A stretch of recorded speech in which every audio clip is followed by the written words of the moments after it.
Dan Proft coming to you live from the Skyline Club atop the Old Republic building in downtown Chicago for another edition of Against the Current. Today, my guest is Michael Golden, the author of the book Unlock Congress. Michael, thanks so much for joining us. Appreciate it. I'm glad you invited me. It's good to be here. So, one important political observer said of your book the following.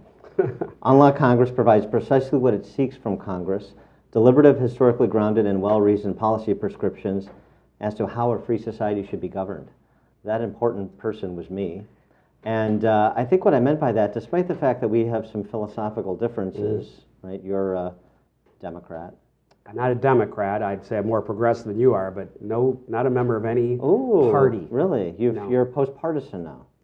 I'm an independent, and you know, as I wrote in the book, I wish there were more of them. And so the interesting thing about the book is it goes right to kind of the structure of Congress, the rules of the game, as it were. Mm-hmm. So it couldn't be more timely as we're talking about how you marshal legislative remedies, like, for example, defunding Planned Parenthood, like, for example, ratifying or not ratifying the Iran deal that the President and his Secretary of State negotiated through the Senate and through Congress more generally. So why don't we start there? One of the structural reforms you propose in your book, Unlock Congress, is filibuster cloture reform. Why don't you explain what the problem is that you see with the current rules of the Senate and how they should be remedied? Sure. Well, can I back up? Let me back up just one tad, though, to just a little perspective, because you've read the book, and not everyone's read the book, but everyone should, and they should purchase it. Don't borrow it from a friend. Go to Amazon like a good. I appreciate that, and as well as the written endorsement. I know you're post-partisan because you're behaving like a capitalist now, which is impressive. Actually, your endorsement of the book and Mark McKinnon, and there are a few others that are really important to me, because they're folks that I probably generally don't agree with on a great deal of policy. But the point of the book in the first place is to educate and inform folks really about what Congress is empowered and obligated to perform on our behalf. I mean, within the last year, 7% of Americans had confidence in Congress. I mean, that's a historic low. And when you say empowered, what Congress is empowered to do, you're talking about by the Constitution. Empowered and obligated by the Constitution and also by judicial review. We've had Supreme Court decisions, for the last, for 230 years, but a handful in particular that have either confirmed and further defined or even expanded, whether you like it or not, whether you're for a limited government or more government. The Supreme Court in a number of cases has explained what Congress can do within reason, and then obviously this keeps getting revisited. But to your point, I go through the book, and after talking about that, the second half is about identifying the problem in Congress. And my cases, and you know that I've known, just like you have, a lot of members of Congress, politicians, elected office holders. I don't personally contend that they're a bunch of buffoons, as a lot of people say. You hear that kind of thing. There are good and bad, and there are certainly incompetent elected office holders. But a lot of them know what they're doing. Know that? How do you mean? Know that they're doing a poor job, or know what they're doing that they are competent? Know that they're competent in what they do. So what they do is not an accident. It is a manifestation of how they play the game as the rules allow the game to be played. Yes. And or what their real motivations are.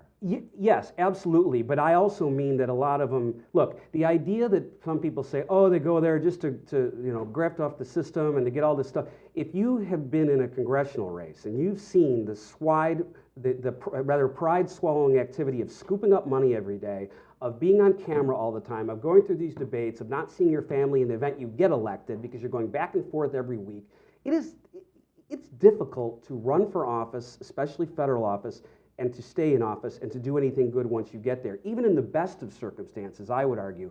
My book makes the case that the rules make it even harder, that no matter whether you're on the right or the left or somewhere in the middle, and there's fewer and fewer in the middle, and we can get to that, once you get there and actually make a good faith effort to try to get something done, to try to negotiate common sense solutions to some problems where there are actually common sense solutions, the rules make it incredibly difficult. The filibuster, as you mentioned, and I can go into that right away, but to give just an overview, the money flood, the wash of money in Washington, that for a variety of reasons makes it incredibly difficult to accomplish objectives that you're sent to Washington to accomplish. Rigged House races. I mean, the primaries are rigged in the House and the Senate, but rigged U.S. House races. And then 2-year terms in the House, which I argue are absolutely obsolete in this day and age, and we can go into that. Well, I can start with the filibuster. Let's start with the filibuster Yeah, and the drive to get 60 votes, not a simple majority. Right. It's not something that's found in the Constitution, Nope. but it's something that has great impact on the lawmaking process. It has huge impact on the lack of lawmaking in most cases. In fact, Tom Harkin, the Democratic senator who retired recently, he was in the Senate for, I don't know, a couple decades, Iowa, right? Well-known, well-respected, pretty much across the aisle. And as he was leaving office in his last year, he said, U.S. senators don't have the power from what they can do, it's what they can stop. And he, like a lot of other former office holders, that's when you start hearing the truth about this stuff, is when they're out of there and they don't have any agenda left. They don't have to play the game anymore, especially on the money, you hear it. But, well, one former retired senator, this is now 20 years ago, Malcolm Wallop, conservative Republican from Wyoming, in advance of the Gingrich Revolution in '94. He retired before the '94 election. He was very frustrated with what the Republican Party had become prior to Gingrich ascending to House speakership, right, and also what the body had become, the U.S. Senate and Congress more generally.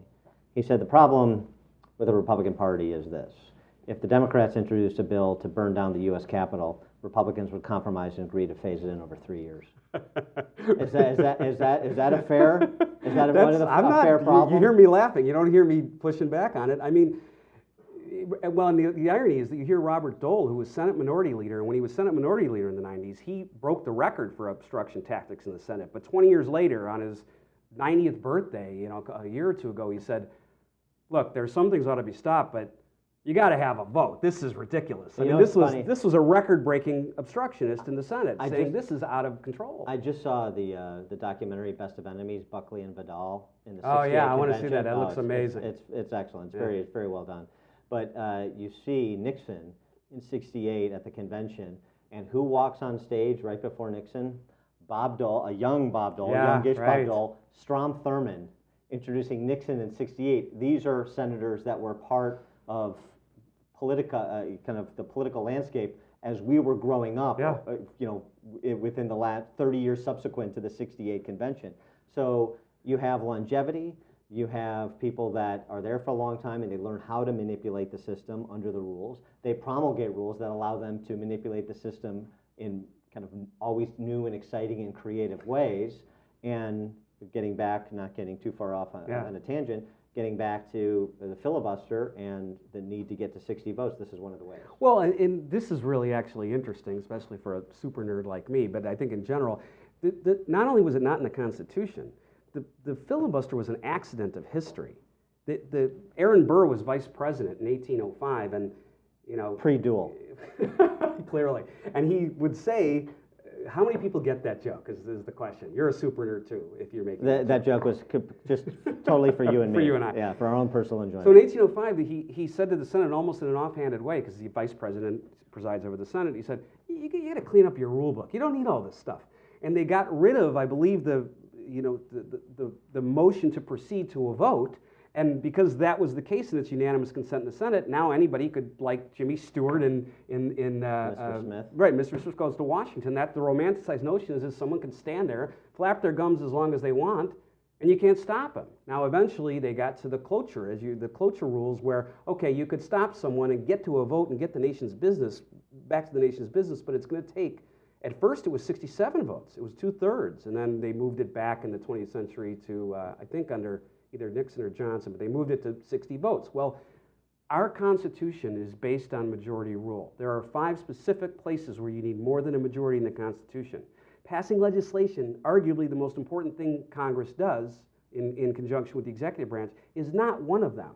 And now it's gotten so bad, the rules are so Byzantine and pretzeled up, you don't have to even stand on the floor. One person in a nation of 320 million people can grind business to a halt with the threat. Go to a news station, go on radio and say, "I'm going to filibuster that." A lot of this, a la Rand Paul on NSA matters. Tom Coburn on. I could tell you a story about that. Look, 8,000, I will tell you the story, it's very brief, but 8,000 veterans a day, it's hard to even get your mind around this, commit suicide. It's hard to get your mind around that. Try to multiply that into 365 days a year. There was a $24 million bill to help prevent, named for Clay Hunt, who committed suicide after serving in theater and being injured and helping other veterans when he came back. $24 million bill in last December. And Tom Coburn, a smart guy, a lot of conservatives thought that he was very good on budget, a whole range of issues. Former Republican from, current Republican, former Republican. Right. And this was his last year in the Senate, and he filibustered it. $24 million is a barely visible slice of a $156 billion veterans budget. Or a $4 trillion budget. Right, or a $3.5 trillion, right, exactly. Now, I'm not arguing that he shouldn't vote that way or speak his mind. As a matter of fact, he should. That's his job as a senator from Oklahoma. But let the body vote on something that could do a lot of good. 45 days later in January, this bill passed into law unanimously, 99-0. No, nobody was against this. And some people may say, well, come on, it's 45 days. How important is this? I would say this is an example, a melodramatic one, but still an example of how it's really important. If veterans, we're not taking care of our veterans the right way, and something can help them at a relatively marginal cost. I mean, 24 million is a lot of dollars, no matter what, but relative to how we're trying to help these people, our warriors that are taking care of us, you can vote that way. But to be able to abuse the rules, to not let the rest of the country's United States senators vote, I think it's not just unconstitutional, I think it's immoral. So the question is, that $24 million, is that just spending money to spend money and to have a press release, or would it really have helped? But you're saying whether you could argue that it wouldn't have helped, it's a rational question. and that it was a waste of money, and it was just pontificating by the Senate, but have the discussion, and then call the question, and you vote your shares. It's an absolutely rational question, and actually Coburn's, that's what he pushed back. He didn't think it was a good use of money. He didn't think that one of the psychiatric services or evaluation of the service coming in would be particularly effective. That's his right. Let the other senators weigh in too. Not just that, let the voters see where the senators stand on it, so they can decide, not just based on television ads financed by, as I point out in the book, the money flood, but actually objectively by their votes and what they've accomplished or not accomplished. And it's really interesting because right now in Illinois, we have kind of a de facto version of the same problem. You have supermajorities of Democrats, and what is a Republican governor, Bruce Rauner, saying to Mike Madigan, the House Speaker, to John College, the Senate President? Hey, here's my turnaround agenda. Here's 6 component parts of it. Look, call the question. Vote it up or down. You can vote it down, but at least call the bill and vote it. Right. And because they have supermajorities, they don't have to, and they're not. So, I mean, there's no structural filibuster provision in the state in terms of the rules at the state level, but it effectively is the same. And by the way, that's one of the, I think you and I have talked about this a little bit, but this is another way where the rigged House races that I explained in the U.S. Congress overlaps with a problem we have in Illinois that you're talking about. The gerrymandering of districts. Yeah, they're just, districts are rigged. They're also, it's a little bit different nationally because we've self-sorted ourselves. This is really interesting politically. This is something that you can't solve with the rules. We've self-sorted ourselves for 30 years so that the red and blue regions in our country, the left and the right, are more left and more right, That's a really difficult problem if you want a center still to remain in the U.S. Congress, and that's a longer conversation. But in Illinois, these districts, you're not getting the kind of competitive races that lead to the kind of General Assembly where you're going to have more rational discussion and you're going to have to listen to ideas from the other side of the aisle. You can't just knee-jerk to every vote. And we have that in Congress on a number of issues too. In Illinois, we used to have multi-seat districts. We used to have proportional representation. That's how Pat Quinn rose to prominence. Yes, and there was an argument for keeping it. I think it's when we changed the number in the General Assembly that we changed it back. But subsequently, a bipartisan commission, I believe former Governor Edgar and Abner Mikva chaired this commission, and they concluded that the way we used to legislate in the state when it was not single-member districts and hewn and knee-jerking to one position because your election's 5 seconds later and you know exactly what you need to get reelected, that it worked better, that Southern and Northern Illinois worked better together regionally in the legislature. But there's great appeal to make the case that if we reduce the number of politicians in elective office by 2/3, that's progress. We should have less politicians running around bumping into each other in Springfield or Washington, D.C., not more. You could make that argument. There are complications with that argument too, because of how regions are set ideologically and politically.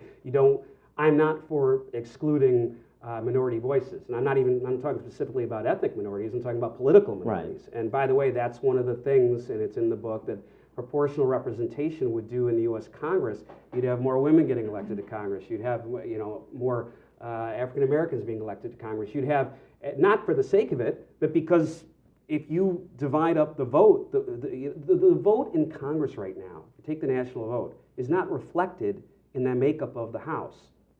Now, it's not in, Well, let me go back to the Senate for a second, because it used to be the old cliche that the Senate is where your political career goes to die. But with the advent of cable news channels, that has changed, because that's true. You can say that all these senators do is speechify, and they don't vote on important matters because it just takes one to derail the question being called. But the flip side of that is, well, now senators are celebrities of sort. They get airtime because of cable news channels, so when Ted Cruz or Rand Paul or a particular Democrat goes to the Senate floor and does their William Jennings Bryan impersonation, then they're on all the cable news channels for the next 2 weeks, and that's great for them in terms of fundraising and incumbency protection and raising profile nationally. And think about all of the senators that are in the 2016 presidential race, where it used to be, you got to be your path to the White House is a governor. Obviously, it wasn't for Barack Obama. John McCain, the nominee in 2008, was a senator, and now you've got all kinds of senators on the Republican side. You've got Bernie Sanders on the Democrat side. Hillary Clinton's a former senator before she was Secretary of State. You've got the prospect of Elizabeth Warren, who perhaps is the most popular Democrat not running for president. She's a senator from Massachusetts. So, the advent of cable news has changed the import of being a U.S. senator, even if you don't necessarily have legislative accomplishments. No, that's true. And by the way, so a lot of these, so now I kind of divide the book a little bit as a sort of disclaimer into things that you can't change and things you can change, which are the rules. That's so is filibuster one of the things you can change? Yes. And what should the change be? Well, first of all, and the subhead is reform the rules, restore the system, because it's about the system to me. It's not about the individuals. Like we said, there's bad individuals. Politicians come and go. Yes, right. And by the way, a couple years ago, they did reform the filibuster on nominations. This was a big deal. And I don't want to get into the minutia because of limited time, but it's hard to even do that. It's called the nuclear option, because you're actually, by reforming the filibuster, you're basically saying you can't have the filibuster. To change the rules, you have to break the rules. That's how silly the rules in the Senate have become.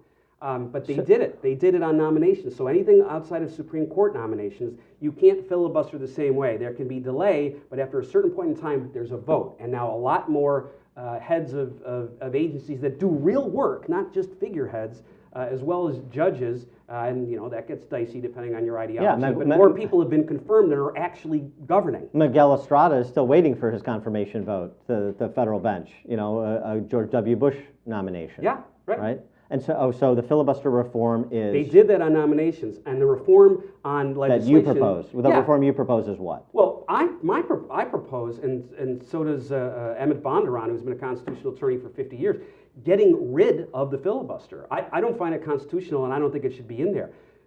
Our system is set up, as you well know, as separated branches. It was designed for veto points to already be in there. This is an additional veto point that was not supposed to be in there, and in my humble opinion, and in the opinion of even many sitting senators, it is not productive.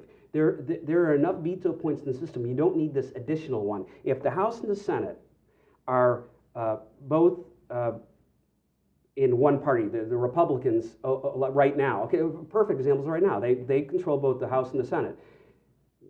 If Democrats in the minority are not allowed to filibuster a bill that they think is awful, and it sails through the House and it sails through the Senate, and it gets to the White House, and it's a Democratic president and he vetoes it, Well, that's what's supposed to happen. Right. Now, The some people co-equal would, branches. well, right, and some people would say, well, Michael, you say you're an independent, but you certainly lean some ways on some issues. What if you thought there was a terrible bill and one party that you didn't agree with on most things owned both the House and the Senate and the White House? It would sail through and be terrible for our country. Michael, do you agree with the tax cuts that some people say, arguably in the middle of a war, put us deeper in debt and caused all these problems and led to the economic crash? If you subscribe to that argument, you wouldn't want that to happen again, would you? And I would say, and this is theoretical, but I wouldn't want, if I was against the policy, for that to happen again. But you don't have a system working as it was intended. There's not order when one person can stop something that the overwhelming majority of Americans want passed. So one of the implications you described as a policy, so for example, the veterans funding bill that got held up for 45 Right, the days. Clay Hunt Act, yeah. Is one of the other implications of this kind of filibuster cloture problem you identify in the Senate, that you have more power transference to the executive, and you have essentially the governance by the president sans Congress. Because, okay, well, if you're not going to essentially occupy your role as a legislative branch and give me up or down votes, then I'm going to legislate by executive fiat. And we've seen that this president, President Obama, do that. In some instances, that's true. And by the way, I don't want to get off topic. It's somewhat related, but this is, so I go through issues in the book too. Now, whether you're on the right or the left, I give you facts. Here's where we are in education. Here's where we are in our infrastructure. Here's where we are on immigration, what it's cost us economically and potentially national security. A lot of people who think, as you just described, that the president has taken these acts in the executive branch that he doesn't have the right to, and now they need to go to the courts and so forth. A lot of attention gets paid to that, and I'm not saying it necessarily shouldn't, but people have a short memory in this country. It's been 29 years since we've had a comprehensive immigration law passed, and a lot of people didn't think that was a very good law. Simpson-Mazzoli back in '86 under Ronald Reagan. Mm-hmm. Right. So my point is that if you don't have a functioning Congress, no matter who the president, President Bush, to his credit, tried to get immigration reform passed too. He got nowhere with it. And my point is that unless these two chambers and the parties within them, but also the chambers, can work together and actually have honest, good faith negotiations and creation of solutions to these problems, you're going to get these acts by a president of either party. So let me ask you this question, impatience and frustration. Okay, so let me ask you this question. You unlock Congress. Congress is gridlocked, essentially, is the implication. It's kind of the do-nothing Congress, to borrow a cliche. Okay, so we have a do-nothing Congress. Or do poorly. It's unlock Congress, that does imply that, but in the book I also explain how a heck of a lot of decisions that are made are not good. Well, and they're because the wrong incentives are in place. I can see that point, but so explain this. $17 trillion in debt. 18. Really $80 trillion when you include unfunded liabilities. Yeah. A $4 trillion budget. Government spending and federal power has not gone like this over the last 30 years. Right. It's gone like this. So we're spending more, including money we don't have. We're embarking upon all kinds of new entitlements. George W. Bush did it with Medicare Part D. Right. Obama has done it with Obamacare, et cetera. So do we really have a do-nothing Congress and a do-nothing federal government when you have government growing at this rapacious pace? Right. So I'm glad you asked that, because the first thing I would say is this, and by the way, I say this a few times in the book before we even get to identifying the problem. Just like I said that I really do believe that there are good men and women in Congress who want to do the right thing, even if they disagree on how to get there. These are really difficult issues. That may sound sort of trite, but it's absolutely true, which puts more of a premium on having a well-functioning legislative branch, which, the first branch is designed to have the power. It's ceded a lot to the executive branch and also had some taken away.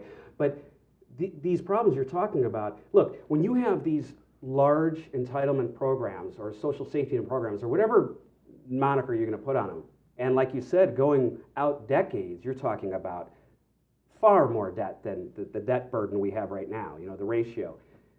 That's not easy to solve. Americans are going to have to sacrifice. That can mean pain, that can mean difficulty. But I would argue that in generations past, we thought a lot more about our future. It was never easy, but you know, Social Security Act, Civil Rights legislation, all things that were really complicated and really had really nasty political fights were passed with bipartisan votes. And then then the Congress would go back and fix them because these bills are imperfect, you know, by definition.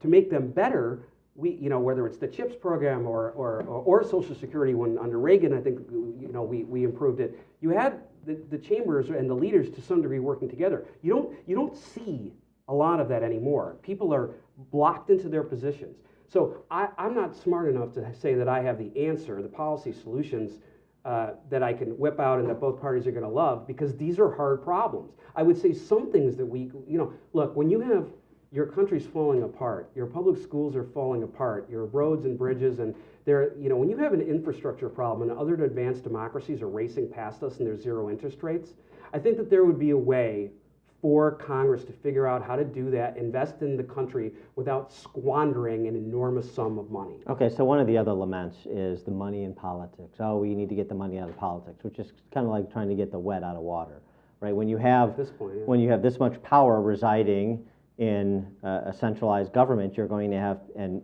the federal government involved in so many facets of our life, you're going to have people that try and manipulate the system to their benefit, use government as a sword to inflict punishment on their competitors or shield to protect themselves from competition. And that's what you see playing itself out. The Institute for Justice, this public interest law firm in DC, has a great line on this. They say there's not too much money in government, there's too much government for sale.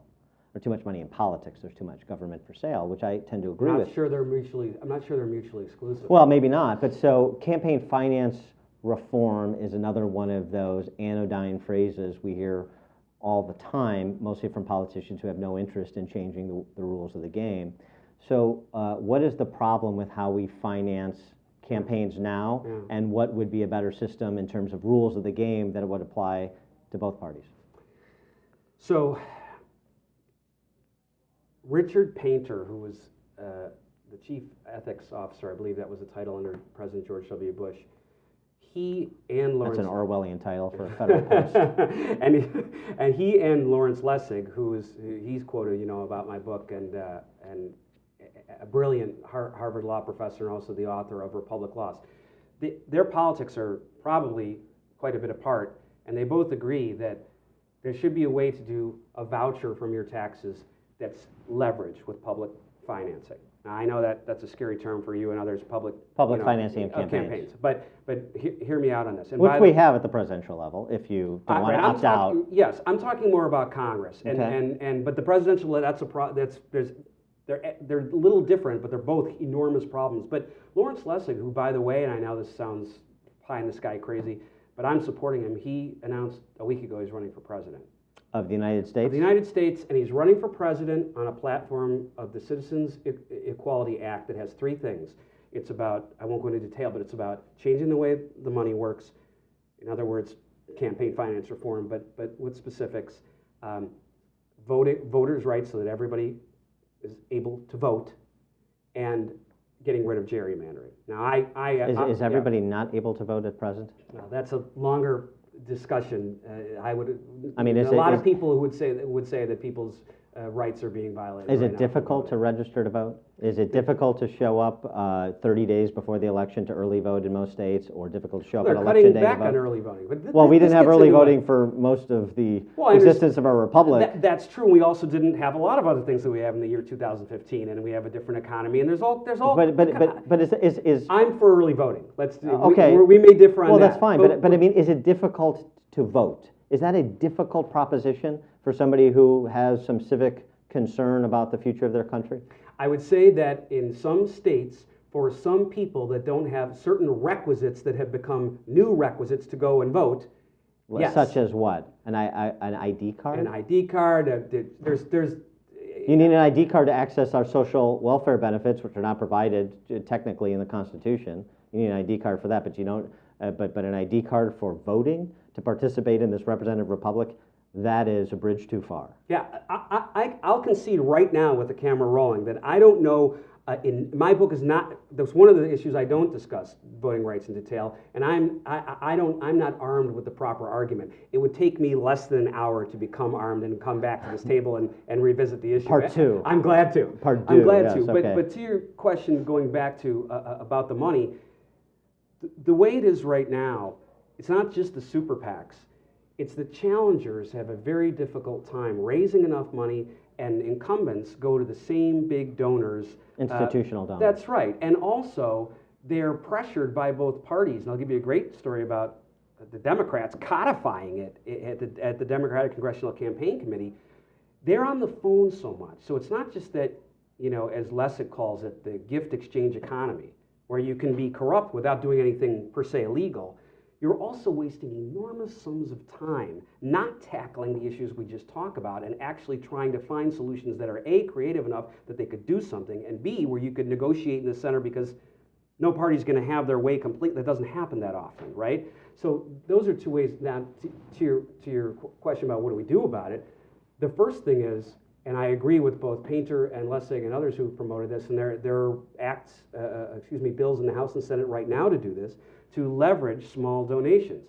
If you're someone who can't afford to give $1,000, but you want to have an investment in a candidate, you can give $50 or $100, and then the public financing would kick in to leverage it by 9 times or whatever it is, depending on what you agreed not to take from PACs or from huge donors. What that does is a couple of things. First of all, it empowers more people. So actually, that gets more money in the system. But in a way, it levels the playing field. It starts to level the playing field. But I mean, you mentioned at the outset that we're talking about judicial review too, so court decisions. Mm-hmm. And the decision of the High Court in Buckley-Vallejo is that campaign donations are speech.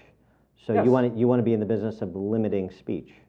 Well, okay, now I'm really glad, Super Nerd's kicking in, that you brought that up, because now I get to, I won't quote, I'll paraphrase Supreme Court Justice who was the dissent, not in Citizens United, but in McCutcheon, but they're all quite, similar, Speech Now, and what Justice Stephen Breyer said regarding the freedom of the First Amendment argument that you shouldn't limit anyone's speech. If you have the money to buy that speech and you want to express a political view, that's your freedom of speech.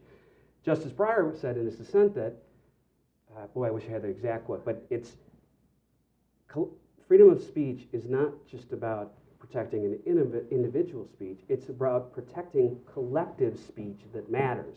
In other words, if the wealthy, and by the way, I'll give you a great statistic that from 2 researchers that studied for 10 years, 1,800 policy questions and proved that the wealthy are controlling the policy decisions. It's not just that it smells bad anymore. There's empirical data. If the wealthiest 10 percentile, and even really 1 percentile, are giving the most and have 15 times as much impact on policy decisions as average Americans, then I would argue, as Justice Breyer argued, that right to speech for the people that can afford it is violating other people's speech who want to be heard as well. If you can't buy the speech that's going to matter in an election, like the wealthy can, who are impacting these policy decisions because, as you said, it's government for sale, then your speech is being violated. This is why Breyer lives in his mom's basement. I mean, this is. You can say that. You can insult us. That's not a bad line, but you can insult a Supreme Court justice. I just did. He is still a Supreme Court justice. Yes. Forget about who he is, or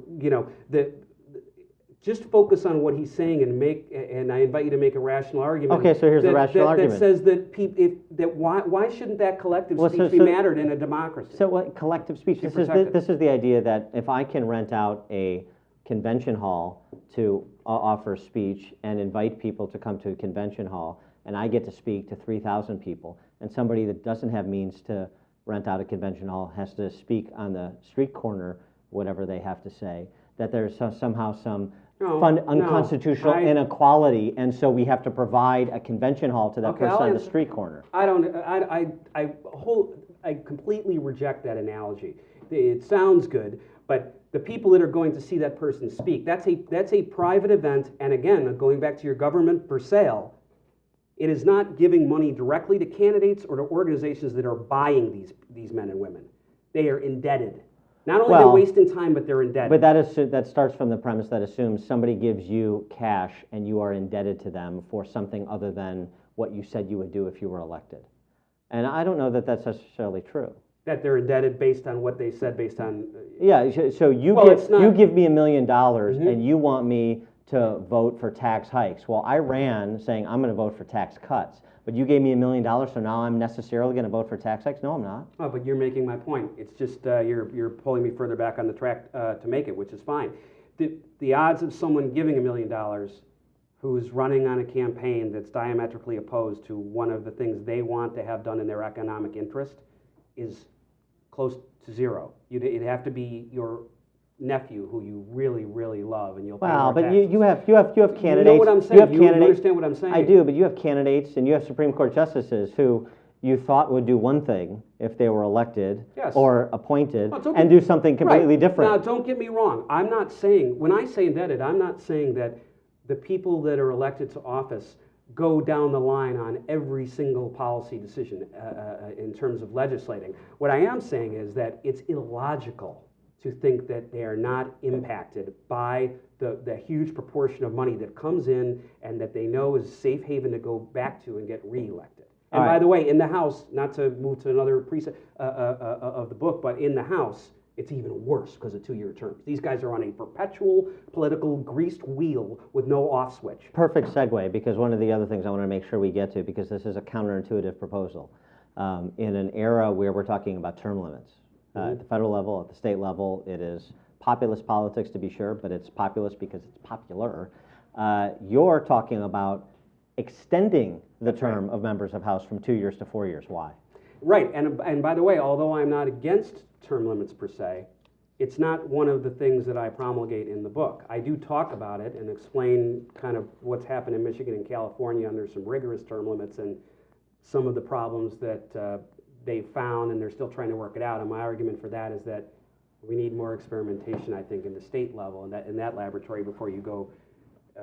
But I don't see any reason. I mean, I understand the counter arguments and I address them in the book, but I don't. To me, that's possibly the most logical of the four major defects that can be changed through a rule in the book in Unlock Congress to 4-year terms. There was a good reason back then, and actually there was an argument even 230 years ago about this. Speaking of Jerry and Elbridge Gerry, Governor Gerry, Massachusetts. Right? Why do all our problems come from Massachusetts? And a lot of them from Elbridge Gerry, but yes. He was an interesting guy. He signed a declaration at the risk of being put to death and wouldn't ratify the Constitution. He's a very strange character, but back then he wanted 1-year terms, and some other people agree with him, and James Madison and others wanted 3-year terms. And they came out as this compromise and made it 2 years. Now, back then I could really understand, and back then a lot of the state offices were 1-year terms. They had just defeated a monarchy in a Revolutionary War. They wanted to be able to yank people out of office relatively quickly, and I can understand that.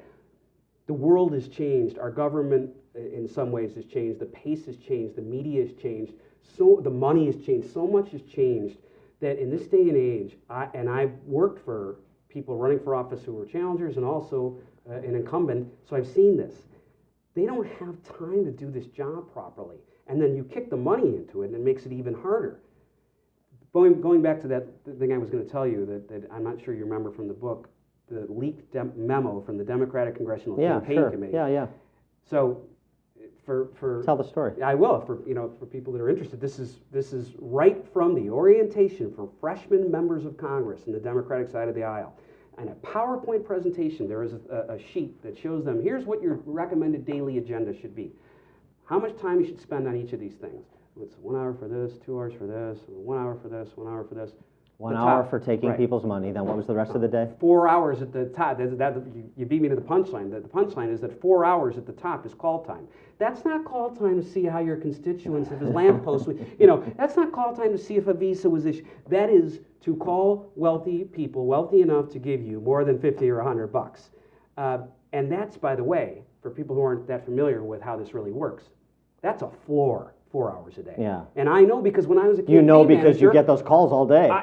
When I was a campaign manager, I would be, figuratively chaining candidates to a desk underground saying Right. you're not done making your calls. That's I know true. you want to write an op-ed about something cerebral, but you're going to lose unless you make more money. Do you understand? That's true, and, Right. and to be fair, that's the same on the Republican side. Absolutely. Well, of course, I'm just saying that was Absolutely. leaked, but Yeah, it was yeah. them telling freshmen before they had been sworn in to do their job, you got to be on the phone 4 hours a day. And the ones who were really in competitive races or want money in a safe bank account for whatever, you're talking 40 to 60 hours a week raising money between events and call time. So, and in the House, again, 2-year term. Now, look, and by the way, I understand some people want it that way, but most people I talk to on both sides of the aisle, most people, they do not push back on 4-year terms. Well, sure. I mean, most constituents, not the politicians. Of course, the politicians want extended terms. You're talking about Most people who read the book or interview me about the book, they don't make a hard argument for, I do know, I have seen some conservative, not critiques of my book, but conservative critiques of going to 4 years, and I can understand why, that there's an immediate pushback, and there are plenty of folks, especially who want a really limited government, who want most things to be done in the states. That's something that is a little scary to them. But I would argue that it doesn't mean there are necessarily going to be more laws passed. What it could mean is that if you have the House members with 4-year terms elected on the same day as the president, forget party, now they are aligned at least, and they'll have to either decide to work together or outlast each other and do nothing. But if they try to outlast each other and do nothing while a lot of problems fester and are painful for this country, then they have to roll the dice. They have to be judged on a 4-year term where they've all collectively decided to pass nothing. But point of order. Instead of midterms where you can, Point of order, going back to what you referenced initially, or at the outset of this particular discussion, you do have these laboratories of democracy, we call our states, the Madisonian sense, right, that have tried public financing of campaigns that do it. Places like New Jersey, which usually competes with Illinois for the most corrupt state in the union.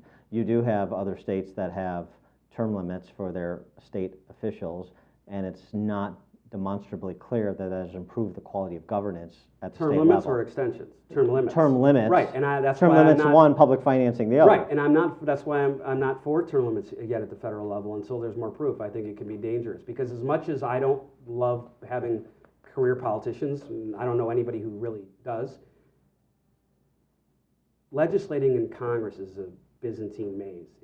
It's not something that you pick up right away. And this is why you want to simplify the rules, which makes some sense. That's right. Before we let you jump, I want to get to this other thing, because in a previous life, before you were a campaign hack, before you were a best-selling author. Badge of honor, yeah. Yes, you were a member of the hated media.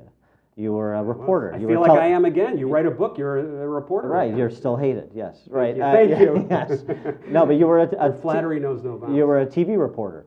I was. So as you watch the coverage, at the presidential level in particular, but it redounds to the congressional level as well. Yeah. What's your take on how the Gang of 500, the Beltway media, the Gang of 500, Mark Halperin called it. Mark Halperin? I'm a Mark Halperin fan. Right. So what's your take on how the Beltway media covers presidential and congressional politics? What's your take on how big cities like Chicago Press Corps that dominate the press coverage, not for kind of a 3-state region, how they cover congressional races? I'm so glad you asked this question. I know you're vying to be the Donald Trump state director in Illinois. Oh my God! So you like all the earned media he's getting? Oh my God! I get really worked up when it comes to the media, even though it's arguably harder to change that because you can't just change the rules. I say in the book, verbatim, corporations are not classrooms. So if you're MSNBC or you're Fox, you may have some well-meaning people who are hosts and believe in what they're saying, but really what you're doing is getting enough eyeballs to drive ad rates between segments where people are arguing or you're showing video of explosions and fires and things like that. There's some public service information that's put out, just like when I was a local news reporter, I'd argue with producers, well, I want to go cover this because it's more meaningful, and they'd look at me twisted like, who's interested in that? I'm like, you don't decide what everyone's interested in. Part of what we're doing is a public service, whether you like it or not. And just because the station is owned by a broadcasting company and is an affiliate of some of them are bigger than countries. Yes. Right. So without going into detail on all that, you want to tie it, I'll tie it directly to this presidential election. Donald Trump gets enormous amounts of coverage, and it ain't just because he's at 22%. He is not at 60%. He is not some runaway front runner. He was getting this coverage when he entered the race at 0%. That's right. Ironically, that's a great point. Ironically, that immediate early sensational coverage catapulted him, and things that he said, and people's distaste with politicians. There's a reason he's leading right now, but that is it's sort of a small slice in a primary. We're not going to go into, I know, prognostications about where Trump is going. That's a whole other conversation. But my point is that there are some really accomplished politicians, or elected office holders on the Republican side, whether you agree or disagree with their ideology, that are wholly qualified to be president in terms of, on paper, their resume. And you can and I would, if I had the time, make an argument that Donald Trump is not. And yet he soaks up a ton of this coverage. And why? I'll tell you why. And look, the first part of this book, the first half of it is about just trying to inform folks who want to learn a little bit about how these rules got made, where this stuff comes from. We have an uninformed electorate in this country. It is a sad fact, and I'm trying to do my little tiny part by writing a book. This is not going to make money for me. I hope I sell a lot of books, but mostly because I want people to learn about this. We've been talking about this separated branch government that was brilliant in its design 230 years ago. Well, it's really difficult to get things done even if you fix these rules. It's supposed to be difficult. And that's why we usually, to your earlier point, elect governors. We've elected 3 senators in the last 100 years. President Obama was the 3rd. There's a reason. Because having the experience to work the levers of government is a good thing when you're running the free world and have to pass legislation and have to work with a legislative branch that has a hell of a lot of power if they decide to exercise it. So Donald Trump, at least I'll give George Stephanopoulos some credit yesterday. At least he kept asking him, how are you going to do this? He at least asked him 4 times, and from being in the media too, sometimes the answer is not in the answer, it's in the question. Right. And if you push back against someone enough who doesn't have a good answer, eventually, you hope, people are smart enough to see that the emperor has no clothes. So I understand that people are really upset about government, so they want someone to come in and slam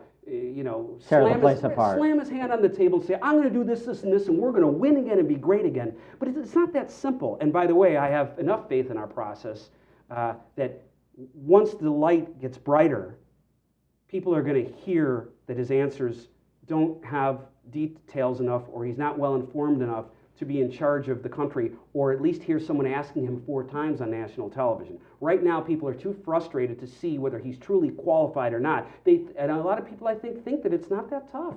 It's not that tough to be president. Well, by the time people figure that out, that Donald Trump is going to have bought everybody a "Make America Great Again" hat, and then they're going to be beholden, according to you, because they got something. Well, I don't. Maybe as an independent, I do not. I think that he. I do not think that he will win the Republican nomination. I think it's possible. I think it's highly unlikely. If he does, I would say to people who are in the Republican Party, that's it. You're not. I don't care who. He won't be. I don't think he can get elected president in a general election.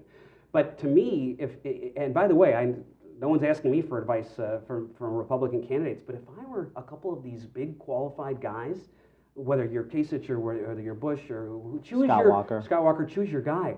I would say slow and steady wins the race. Stop listening to all these people ripping you. This thing takes time, and credibility is going to be a big deal if and when Trump falls.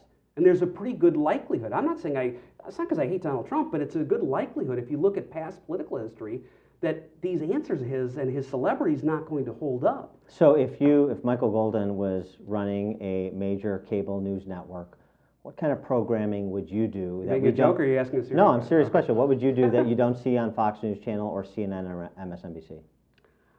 Okay, so what I would do is I would have less political consultants on and more informed individuals, and give topics more time. Whether you agree or disagree with his international view, it would be along the line. I would have more programming like Fareed Zakaria's GPS. He has highly intelligent, well-educated people who can back up their argument outside of just a political position. And to me, and you're familiar with that. You deal a lot in that on the state level with policy.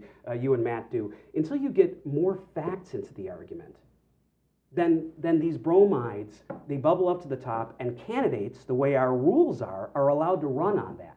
You can get elected into Congress in this country without being that qualified and that well informed because of the money and the way we run our elections.